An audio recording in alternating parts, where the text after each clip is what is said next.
Hola, ¿qué tal? Bienvenidos al video.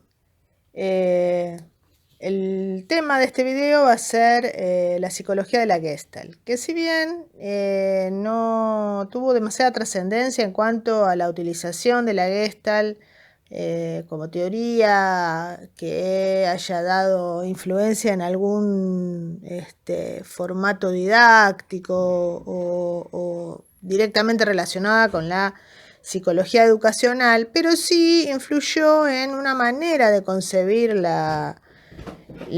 abordaje del desarrollo cognitivo que después vamos a ver que encontramos en, por ejemplo, Piaget.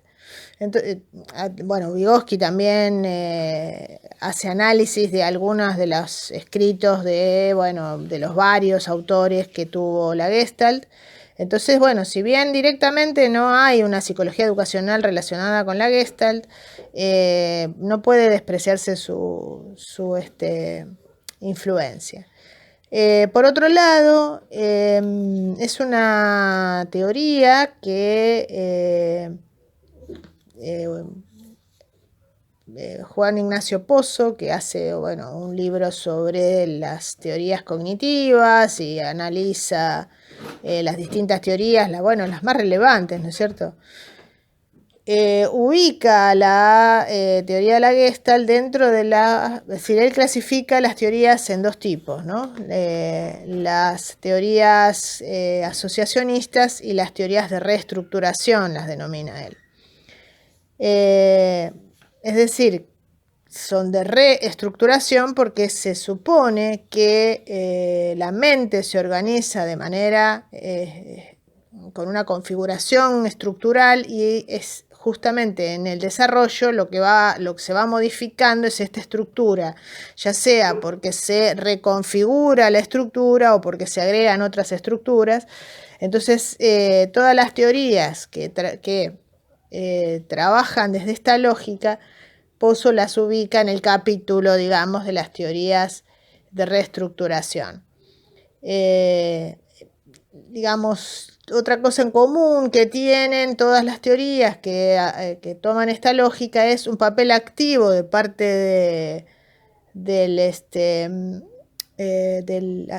que aprende, el individuo, para mediar con la realidad y con las respuestas que va encontrando en la realidad. Y entonces, de acuerdo a justamente esta interacción entre lo que piensa y lo que observa, o los resultados o los efectos de lo que él supone que debería suceder y sucede, se van haciendo interrelaciones, reajustes que van a ir haciendo que se produzca el desarrollo. Entonces, eso también tienen todas las teorías en común. ¿Qué teorías ubica Pozo en este capítulo, digamos así? Bueno, arranca con la Gestalt, Piaget, Ausubel y Vygotsky. Son las 4 teorías que él incluye acá. Bueno, lo que hay que... ¿Por qué arranca? Bueno, no sé, habría que ir a preguntar a Pozo, ¿no? Pero bueno, yo supongo que ubica a la teoría de la Gestalt dentro de este capítulo, y primera de todas, más que nada por la época. Es una teoría de origen alemán. Los autores son, digamos, están también influidos por el paradigma empirista, tanto como los conductistas, pero es una teoría europea, europea alemana en este caso. De hecho, la palabra Gestalt significa forma o configuración en alemán. Entonces, ellos instalan esta idea del antiatomismo porque claramente están en discusión con las teorías psicológicas que estaba desarrollando el conductismo. A ver, es casi al mismo tiempo, es decir, nosotros podríamos decir, bueno, contar todo lo que dice el conductismo, ¿no? Que es lo que ha desarrollado el conductismo en Estados Unidos, y después introducir, hacer una introducción a a la Gestalt diciendo, mientras tanto, en Europa, concretamente en Alemania, la psicología de la Gestalt se empieza a desarrollar investigaciones con orientación y resultados diferentes, pero cuya metodología se parecía a la de los conductistas. Porque, la metodología que había que seguir para llegar a conclusiones que sean consideradas válidas era la de la experimentación. Entonces, la Gestalt también hace uso de la psicología experimental y desarrolla sus situaciones experimentales para comprobar las hipótesis que tenían. Pero parten de un presupuesto diferente al del conductismo. El conductismo parte de una situación elemental que es la asociación, por eso Pozo los ubica en el capítulo de los asociacionistas, y parte de una unidad más compleja que es la estructura. Entonces la Gestalt es una estructura. Pero bueno, como tenían que comprobar sus resultados, entonces ellos se apoyan mucho en la percepción, entendiendo la percepción o esta idea de forma como, bueno, el conocimiento subyacente o la idea subyacente que tiene el sujeto cuando está mirando esa estructura o esa configuración. Bueno, parece que hoy ahora se le antojó pasar la policía, el perro andar saltando, andar ladrando, todo se les antojó ahora que estoy grabando empezar a hacer bochinche. Bueno, nada, aparte del entorno real en el que estoy haciendo este video. Bueno, como les decía, la manera que ellos tienen de investigar es a través de las formas de percibir. Entonces van poniendo situaciones problemáticas a los sujetos a los que investigan y los ven como perciben y de ahí deducen la manera en que ellos están organizando esa percepción. Entonces, cuando hablamos de configuración, es la organización de los estímulos de acuerdo a, un preconcepto que el sujeto ha aplicado allí. Entonces, si una persona, si un niño ve un cuadrado, quizás diga que ve una caja o diga que ve una televisión o que ve un celular, qué sé yo. Porque es la manera que tiene de responder ante ese estímulo a través de su experiencia. Un niño que va a la primaria quizás diga un cuadrado. Bueno, hay que pensar también que los chicos ahora en jardín empiezan a ver las figuras geométricas. Pero bueno, se entiende el ejemplo, ¿no? Ante el mismo estímulo, la respuesta que va a aparecer, la forma en que va a configurar ese estímulo va a ser diferente. Entonces, la percepción es la misma y a la vez no, porque en realidad el estímulo es el mismo, pero en realidad lo importante es lo que el sujeto percibe y cómo está organizando esa percepción. Eso es a lo que ellos llaman Gestalt o Gestalten, que sería la forma o configuración. Entonces, lo que va a ir cambiando a lo largo de la vida es la manera en que nosotros organizamos y configuramos nuestras estructuras. Entonces, lo que va a ir cambiando es la complejidad, la cantidad de componentes que podemos organizar a través de una percepción. Pero como ellos son antiatomistas, ellos dicen que la unidad mínima es una estructura que tenga sentido. Es decir, es algo que yo percibo y que tiene sentido. ¿Qué quiere decir esto? Que yo siempre veo algo. Así, cuando el chico uno le dibuja un cuadrado, no dice nada. lo asocia a lo que conoce, que se parece a eso. Entonces, cuando o no ve nada, porque es una mancha, supónganse, cuando uno ve por primera vez, no sé, una tomografía, y uno ve todas manchas negras. Cuando ya conoce de ciertas estructuras del organismo, bueno, por ahí percibe el corazón o percibe alguna arteria, algo, y entonces eso que uno percibe ya estaba ahí. Lo que pasa es que no teníamos la manera de organizar esa forma para darle forma. Me parece redundante, ¿no es cierto lo que digo? Es decir, si uno ve una forma es porque tiene un conocimiento que le permite hacer una configuración. Entonces, la unidad mínima siempre es una forma o configuración y no los elementos.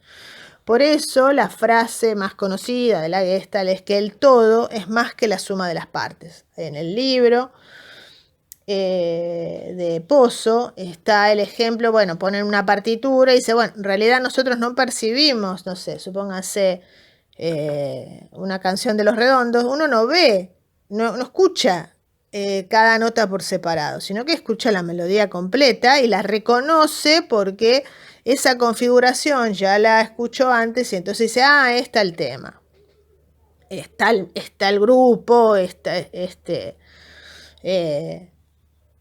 hay un reconocimiento por la configuración. A veces uno, por las primeras notas, ya arma toda la configuración, porque conoce, ya ha tenido la experiencia previa de esa melodía y entonces con escuchar las primeras notas ya sabe de qué se trata. Por eso que el todo es más que la suma de las partes. Y, por ejemplo, en la lectura juega un papel muy importante esto, porque nosotros, como vamos configurando el significado de acuerdo a la forma configuración, a medida que vamos leyendo y vamos anticipando las palabras, es decir, hacemos como un juego entre leer y ir adivinando, ¿no? Porque uno mira la forma o configuración de cada palabra si es que tiene experiencia en la lectura, ¿no es cierto? Uno no ve letra por letra o palabra por palabra, sino que percibe la palabra en su totalidad y ya casi que la adivina. Eso se llama anticipación, que por supuesto se da en los lectores experimentados. La persona que se está alfabetizando, vieron que lee de manera silabeante o de manera letra por letra, bo, porque va uniendo elemento por elemento. Pero la persona que ya tiene experiencia en la lectura ve la forma de la palabra lavó y lee lavó. No va a leer palabra por palabra. Hay muchos juegos dando vuelta en internet respecto de esto, donde, por ejemplo, las letras del medio están desordenadas, o falta la mitad de abajo de las palabras, o están al revés. Bueno, hay un montón de juegos que justamente se apoyan en esto que tenemos, que nosotros tendemos siempre a organizar lo mejor posible, lo mejor que se puede, la configuración. Si no, no vemos nada, o sea, es una mancha, es algo, no vemos nada.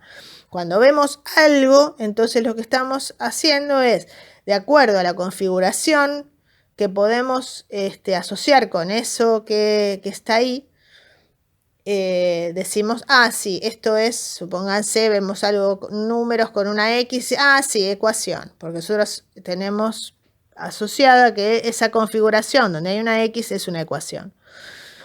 Entonces, de alguna manera la configuración o la Gestalten se impone sobre los elementos, porque la Gestalten es la que organiza. Si yo voy leyendo, supónganse, bueno, ahora acá porque lo están escuchando, pero si yo digo, ese hombre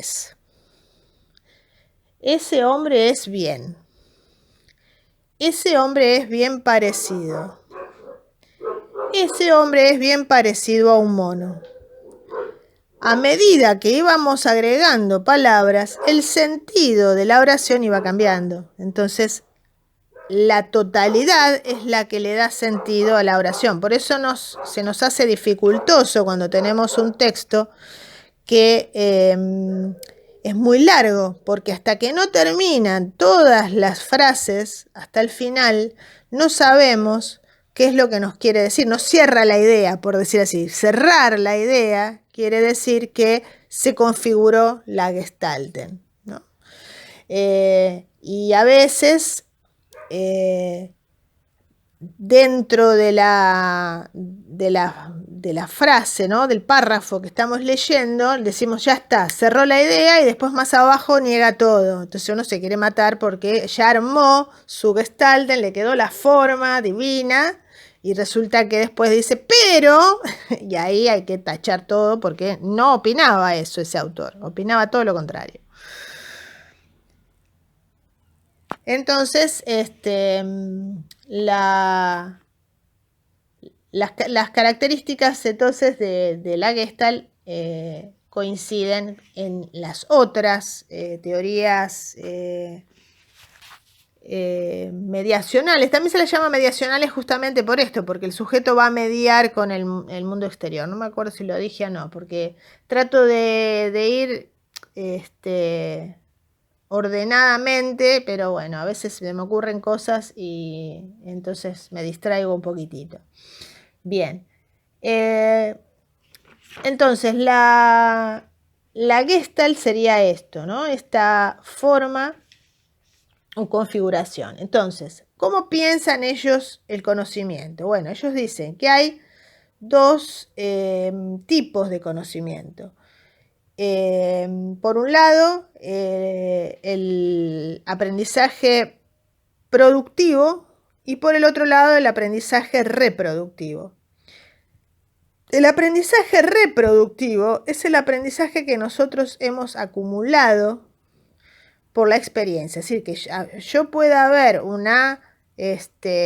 por ejemplo, un 2 al cuadrado implica que yo he tenido la experiencia del tema de la potenciación. Un chico va a decir un 3 grande con un 2 chiquitito. Por ejemplo, se me ocurre, hay que ver, ¿no? Los chicos, hay que ver cómo arma él su configuración de acuerdo a la experiencia que tiene.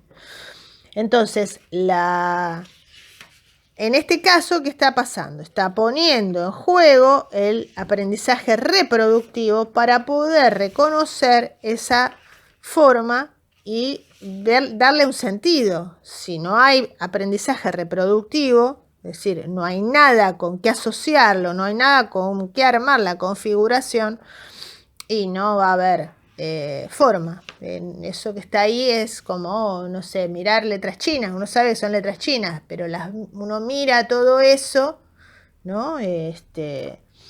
Y no entiende nada. Yo miraba la otra vez cuando fui a un supermercado chino la lista de precios que ellos tienen. Y lo único que se entiende son las imágenes. A ver, lo único que yo entiendo son las imágenes porque es hasta donde llega mi aprendizaje reproductivo respecto de eso. Yo supongo que lo que está al lado es una descripción del objeto y a lo sumo, bueno, los precios, que por ahí como los números los compartimos, entonces hasta ahí puedo armar la configuración de eso. Y para volver al tema de la Gestalt, ¿cómo me doy cuenta que es una lista de precios? Yo supongo, capaz que nada que ver. Yo miro la hoja, veo fotos de productos, un valor, un montón de letras chinas, abajo otro producto. Bueno, toda esa configuración hace que yo lo mire y diga, una lista de precios. O como las revistas que nos vienen de los supermercados, con las ofertas, por ejemplo, ¿no? Esa es la configuración que yo le doy a eso de acuerdo a mi experiencia. Ese sería el aprendizaje reproductivo. Supónganse que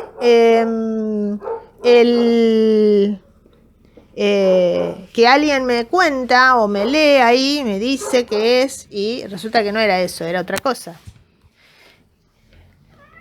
Bueno, entonces quiere decir que mi aprendizaje reproductivo no era correcto. Tengo que hacer una modificación. Esa modificación que voy a hacer es el aprendizaje productivo. Cuando yo puedo encontrar elementos suficientes como para agregar algo a esa configuración que yo podía hacer generando una nueva. Entonces, supónganse que aprendo chino. Entonces, todo eso nuevo que yo incorporo va a hacer que yo pueda no solo decir esto es una lista de precios o una lista de ofertas, sino que además voy a poder decir en qué consiste la oferta y qué dice el texto, porque incorporé elementos nuevos o datos nuevos o nueva información a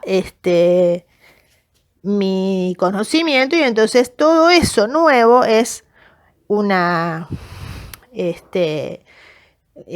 información que me va a permitir hacer nuevas reestructuraciones de lo que estoy percibiendo. Pero ellos trabajan en general, como yo les decía recién, desde la idea de un sujeto activo que interactúa con las situaciones de la realidad y que tienden a buscar la forma de resolver problemas. Entonces, la situación que uno está enfrentando, uno la organiza de acuerdo a la experiencia previa. Supónganse, digo, bueno, esto es una ecuación y entonces, ¿qué hago? Bueno, voy a hacer todas las acciones correspondientes a lo que me aparece como problema, pero desde la concepción de ecuación. Entonces voy a comportarme con esa situación desde la idea de la ecuación, porque es lo que yo supongo que hay ahí. Desde ahí, ¿cómo comprueban esto? Bueno, yo les decía que en realidad la Gestalt es una teoría que hace experimentos igual que hacían los conductistas. Entonces hay una experiencia muy conocida donde ellos experimentan con unos monos y les colocan colgados del techo unas bananas que los monos no pueden alcanzar directamente, es decir, no pueden saltar y alcanzarlas. Y además le ponen unos cestos, ponen unos palos y ponen nada más, no, estaba pensando si había algún otro elemento, estaba tratando de acordarme de la experiencia. Bueno, el tema es que el mono sabe subirse al cesto, saltar, y sabe usar el palo. Prueba con estas tres formas y no puede alcanzar las bananas. Entonces dice que el mono se sienta, de repente se levanta y pone los cestos, se para arriba, agarra el palo, salta y le pega a las bananas que están colgadas, las bananas caen y él las puede alcanzar.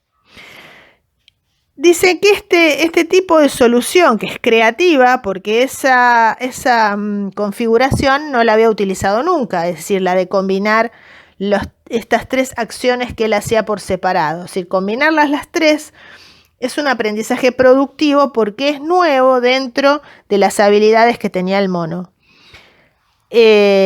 Aparece súbitamente. Entonces, a este conocimiento que es repentino, que es súbito, lo llaman insight. El insight sería el motor del desarrollo, porque es el que permite, digamos, encontrar una nueva solución o un nuevo camino o una nueva manera de reorganizar la situación para poderla resolver. Por eso el insight sería el que permite pasar del aprendizaje reproductivo al aprendizaje productivo.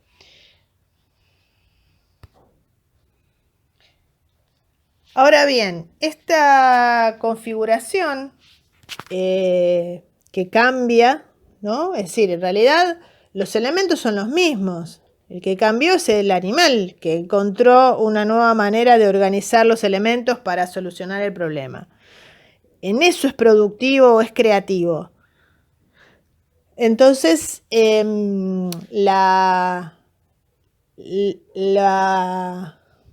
creatividad o la manera de cambiar la forma de percibir o de enfocar un problema, eso es lo que estudian los gestaltistas, a los que ellos adjudican el desarrollo.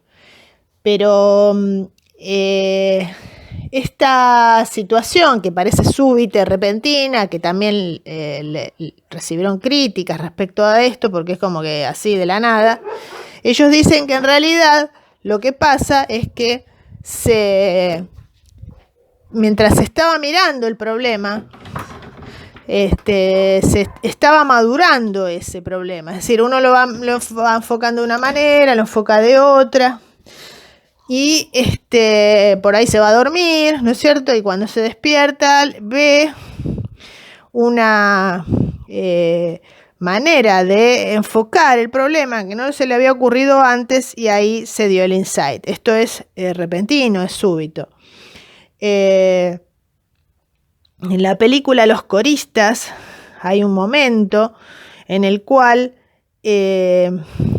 uno de los chicos le había puesto le quiso hacer una broma al portero, vendría a ser, y este portero se lastima bastante gravemente, la cuestión que lo tienen que llevar al hospital, y el chico se da cuenta de la gravedad del problema cuando lo ve que se lo llevan. Entonces él mira al portero y pregunta si se va a morir. Ahí él tuvo un insight, es decir, se dio cuenta de la gravedad del problema cuando ve que se lo llevan al hospital. Hasta ese momento era una travesura, bueno, era algo para reírse, divertirse de cómo el portero se golpeaba y nada más. Pero cuando ve este otro aspecto que no había visto antes, ahí toma conciencia y cambia, digamos.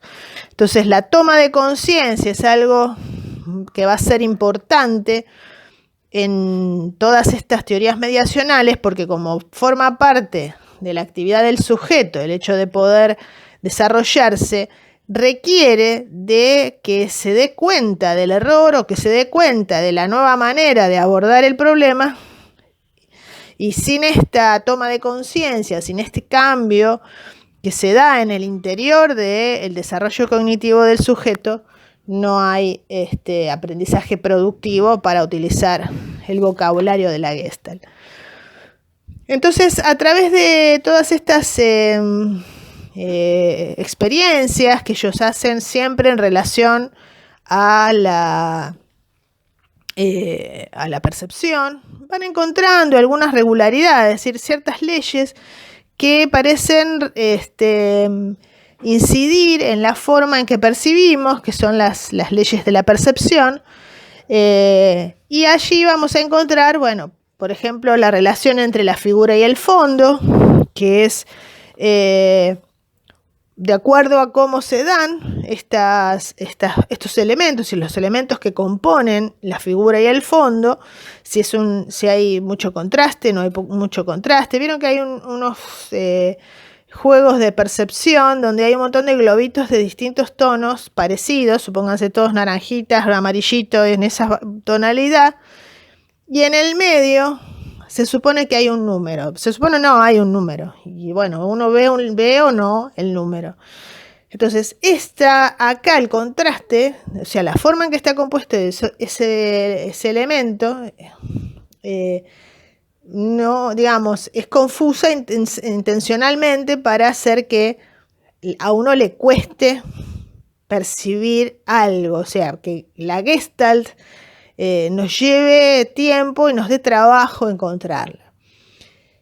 Por supuesto que si uno empieza a tener más experiencia o es una persona que se dedica, no sé, al arte y entonces está todo el tiempo trabajando con la percepción, al toque lo saca, porque tiene ya en su experiencia muchos datos respecto de las tonalidades y de las figuras y los fondos, y entonces seguramente lo va a poder percibir mejor, como pasaría con un médico que mira una ecografía. Están muy acostumbrados, entonces para ellos es fácil armar la configuración, pero en sí misma estas imágenes no tienen buen contraste de figura-fondo en algunas estructuras, entonces hay que tener cierta experiencia para poderlo ver. Entonces, incide la experiencia del sujeto, pero también cómo están compuestos los elementos. Entonces, con esto, bueno, uno puede jugar con el color, con el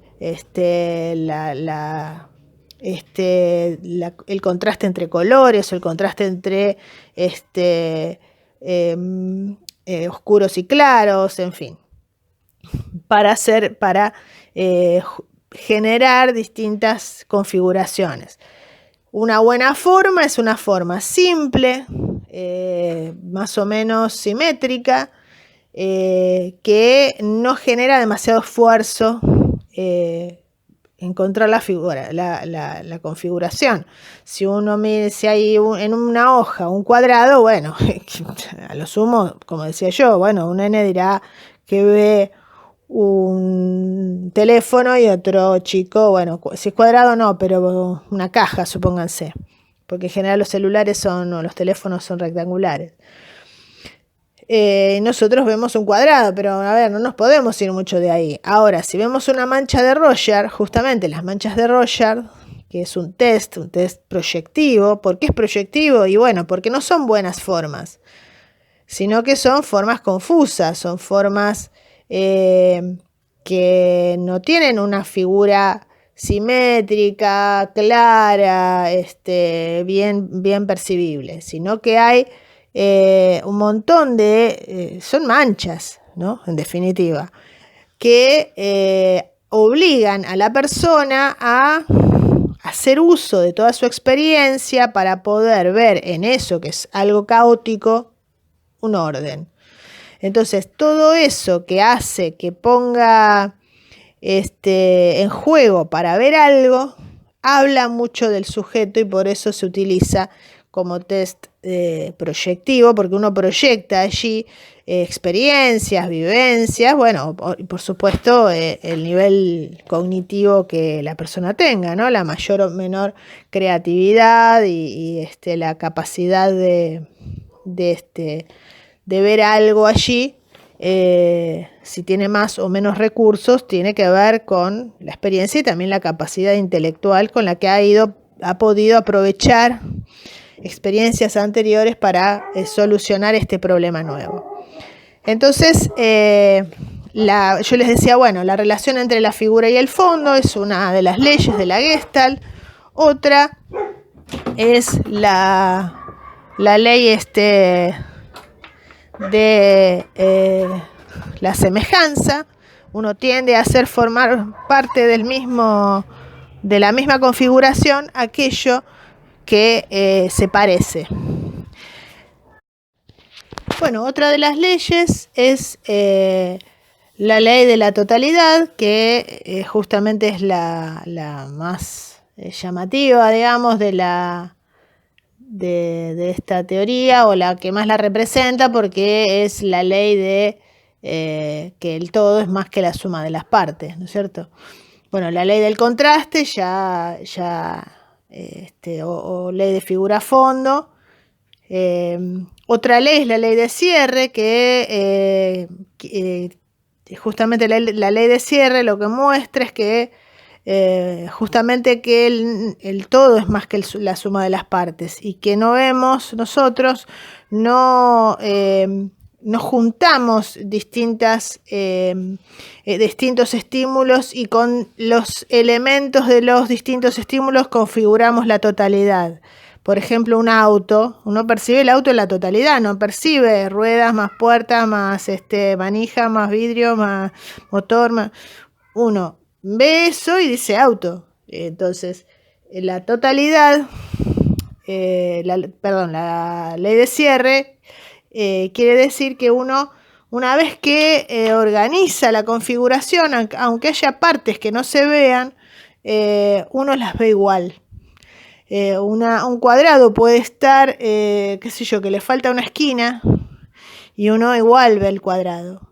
O bueno, hay algunos ejemplos donde los 4 lados no se tocan. Y sin embargo uno no puede dejar de ver el cuadrado aunque sabe que son 4 lados o 4 semirrectas o como la llamen ustedes, los de matemática. Entonces, esta forma, aparte es una buena forma, entonces por eso es que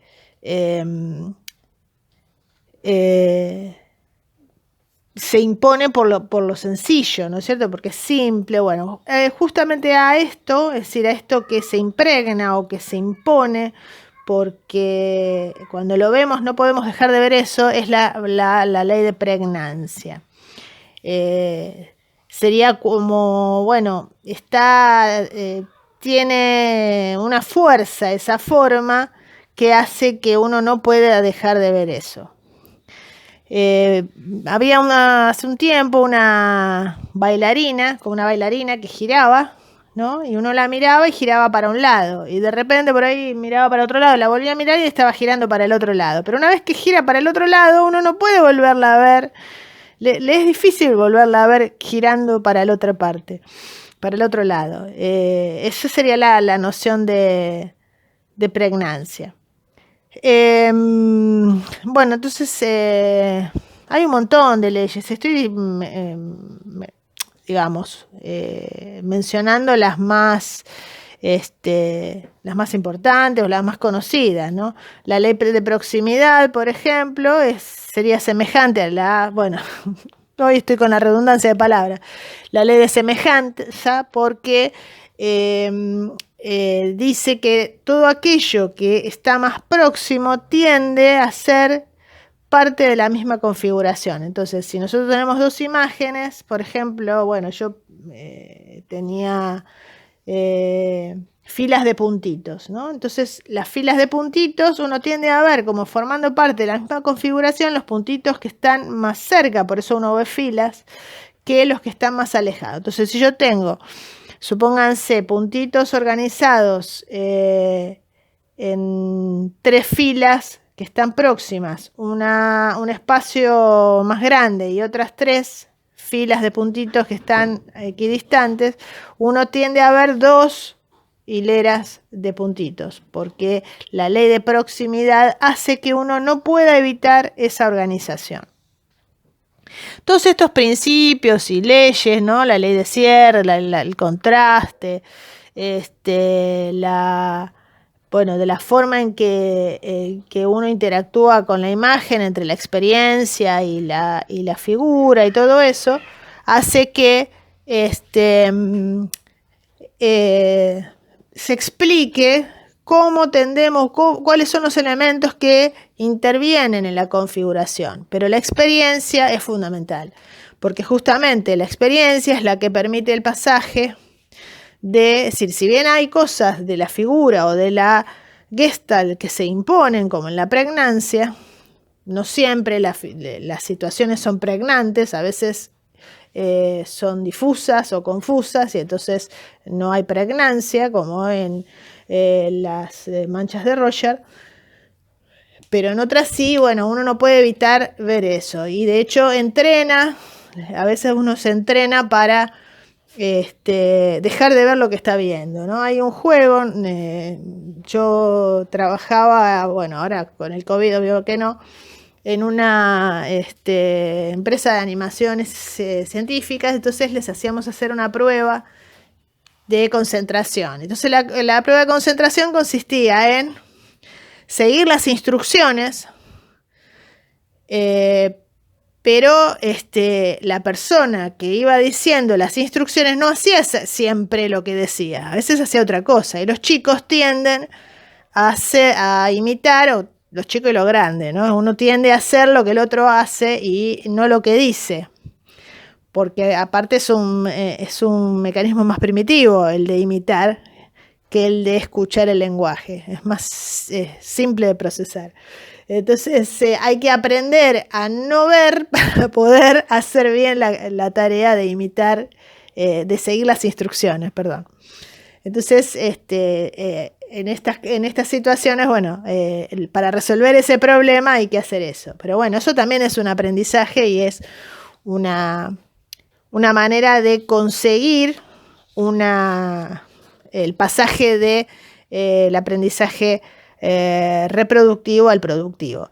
Pero se entiende, creo yo, que después de hablar tanto de estructura, de configuración, de una estructura que tiene sentido y de que lo que cambia justamente es la organización de los elementos o la manera en que nosotros organizamos los elementos porque lo percibimos desde otro punto de vista, todo eso es claro, creo yo, porque se la toma con una teoría de reestructuración, porque justamente lo que hace el insight es hacer una reorganización, es decir, una reestructuración de los elementos que componen esa estructura, y por eso percibimos algo distinto o un aspecto diferente de la configuración que antes éramos incapaces de ver.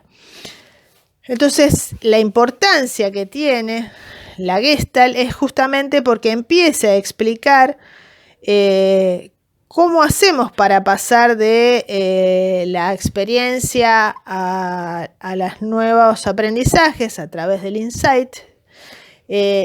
Lo que tiene es que se quedan cortos con respecto a las explicaciones de, predecir el insight.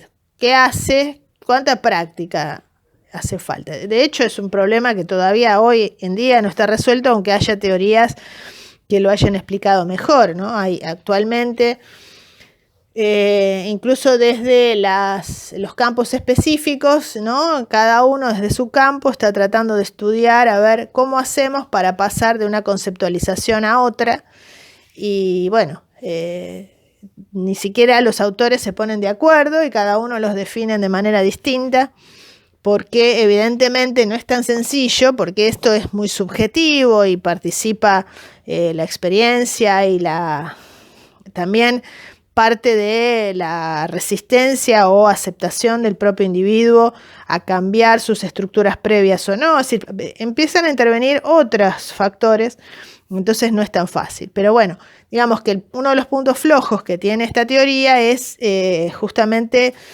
el contenido que explica el insight, qué es lo que hace que uno haga insight o no lo haga, y por qué en un momento lo hace y en otro momento no. Entonces, ellos lo máximo que pueden decir es que toda la práctica previa o la actividad previa que el sujeto hizo para tratar de resolver el problema fue madurando la situación, y entonces llega un momento en que puede cambiar de punto de vista y reorganizar la configuración. Nos suele pasar a veces cuando nos vamos a dormir y a la mañana siguiente agarramos ese problema con el que estábamos ahí luchando y de repente ¡pip!, aparece. Uno dice, no, ahora me cayó la ficha y me di cuenta. Bueno, pero digamos que faltaría ahí un poco más de contenido como para poder explicar por qué, cuándo, bajo qué condiciones, qué elementos lo favorecen, qué elementos no, y todo eso para explicar el insight. Pero sí aportan una nueva manera de ver, antiatomista, que además sigue los principios del empirismo, que era lo que había que hacer en esa época, y da lugar a otros desarrollos en este mismo sentido, que bueno, después van a ver en los otros videos que preparé sobre las otras teorías. Así que bueno, espero que les haya servido, que les haya divertido las imágenes y todo lo que hay, porque hay muchísimos juegos y de hecho actualmente se utilizan en todo lo que es artes visuales. Porque justamente como explican, es decir, han seguido los gestaltistas estudiando, bueno, en esa línea han seguido estudiándose las maneras de percibir, qué cosas intervienen, entonces todo lo que tiene que ver con arte, diseño, todo lo que es arte visual o que interviene en la percepción, es inevitable pasar por la Gestalt, por saber qué dijeron los gestaltistas sobre el tema. Así que por ese lado no solo se estudian, sino que se aplican, no tanto en el campo educativo. Así que bueno, espero que les haya servido, que lo hayan entendido y bueno, como siempre, nos seguimos viendo en otros videos.